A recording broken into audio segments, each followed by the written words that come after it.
జనగామలో MLA Kadiyam శ్రీహరిపై Tatikonda Rajaiah చేసిన వ్యాఖ్యలు సంచలనంగా మారాయి. కమిషన్ల కోసం బినామీలకు కాంట్రాక్ట్ పనులు ఇస్తున్నాడని తాడికొండ రాజయ్య ఆరోపణలు చేశారు. కడియం అవినీతి తిమింగలంగా మారిన ఓ దళిత దొరని విమర్శించారు. దేవాదుల పేరు చెప్పడానికి కడియం శ్రీహరి అనర్హుడు. 90% పనులు బీఆర్ఎస్ హయాంలోనే పూర్తయ్యాయి. 2015 నుండి 2023 వరకు స్టేషన్ ఘన్పూర్లో కడియం అడుగు పెట్టలేకపోయాడని రాజయ్య ఎద్దేవా చేశారు. మరి నిన్న పోతరాజు గల్లి దగ్గర నువ్వు ఎలుగబెట్టింది ఏంది?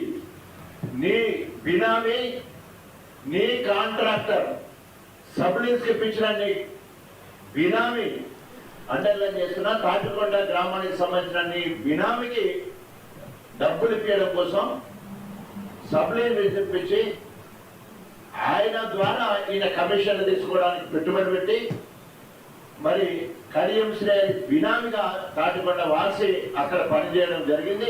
ఆయన కోసమే నిన్న ఆగమేఘాల మీద అక్కడికి పోయిండు. తర్వాత రాంపూర్కు సంబంధించిన ఇంకో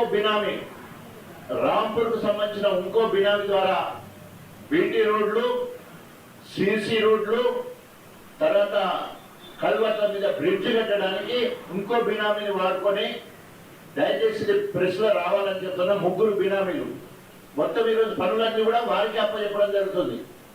ఈ రాంపూర్ బినామీతో పార్ట్నర్ గా ఈరోజు కడియం శ్రేణి గారి అల్లుడు పార్ట్నర్షిప్ గా ఉండి సిసి రోడ్లు, మనకు ఉపాధి హామీ ద్వారా వచ్చిన సిసి రోడ్లు మొత్తం కూడా కడియం శ్రేణికి ఉన్న ఆర్మిచర్ ప్లాంట్, దయచేసి అన్ని కూడా రాయాలి. ఆర్మిచర్ ప్లాంట్ ద్వారానే ఈరోజు సిసి రోడ్లు అన్ని కూడా ఇటు మరి కడియం శ్రేణి అల్లుడు నజీర్, తర్వాత మరి ఇంకో బినామీ రాంపూర్ సంబంధించిన బినామీ, వాళ్ళ పేర్లు చెప్పొద్దని భయపడతారు వాళ్ళు కాబట్టి చెప్తున్నా.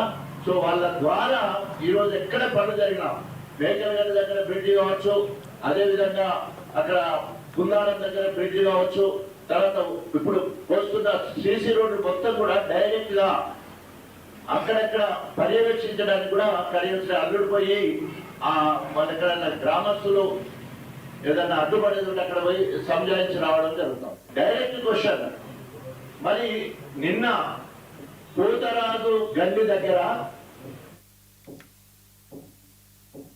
సెప్టెంబర్ 22 నుంచి విజయవాడ